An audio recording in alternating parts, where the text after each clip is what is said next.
दोस्तों, अक्सर मैं नेताओं से और राजनीतिज्ञों से सवाल करती रहती हूँ, जिससे तमाम लोग कमेंट बॉक्स में लिखते हैं कि सरकार से सवाल करने से विकास उत्पन्न नहीं होता है। पढ़ो लिखो और अपना नाम रोशन करो, अपने माँ बाप का नाम रोशन करो।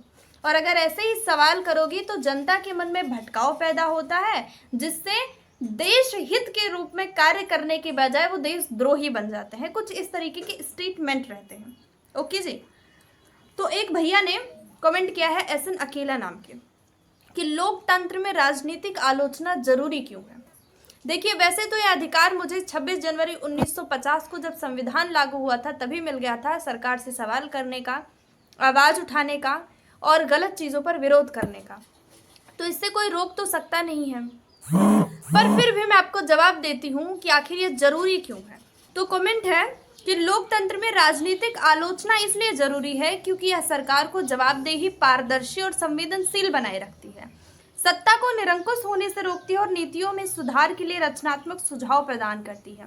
यह नागरिकों को अपने अधिकारों के प्रति जागरूक करती है और समाज में न्याय व समानता सुनिश्चित करने में मदद करती है।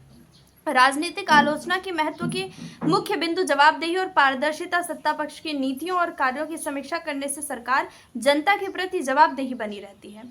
निरंकुशता पर रोक या एक स्वतंत्र समाज में अनियंत्रित सत्ता को अत्याचार करने, अपनी शक्ति का दुरुपयोग करने से रोकती है। नीतिगत सुधार, रचनात्मक आलोचना सरकार को अपनी गलतियों को सुधारने और बेहतर नीतियां बनाने में मदद करती है।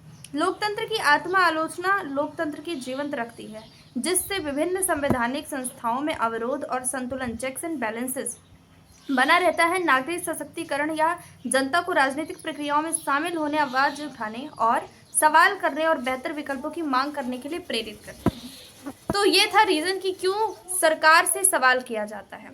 एक चीज और बता दूं, इस हिसाब से एक स्कूल का एग्जाम्पल ले लीजिए। टीचर बच्चों को पढ़ाता है, वो रोज पढ़ता है, रोज सीखता है। अगर उसका एग्जाम लेके उससे सवाल ना पूछा जाए, कैसे पता चलेगा कि उसके अंदर कितनी ग्रोथ हुई है या वो कितना जवाबदेही है।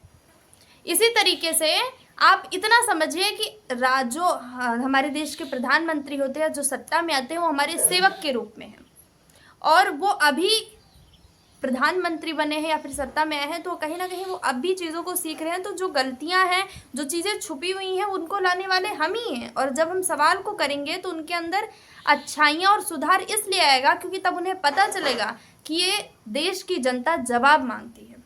धन्यवाद। मैं जिया मौर्य। Bye bye, Tata.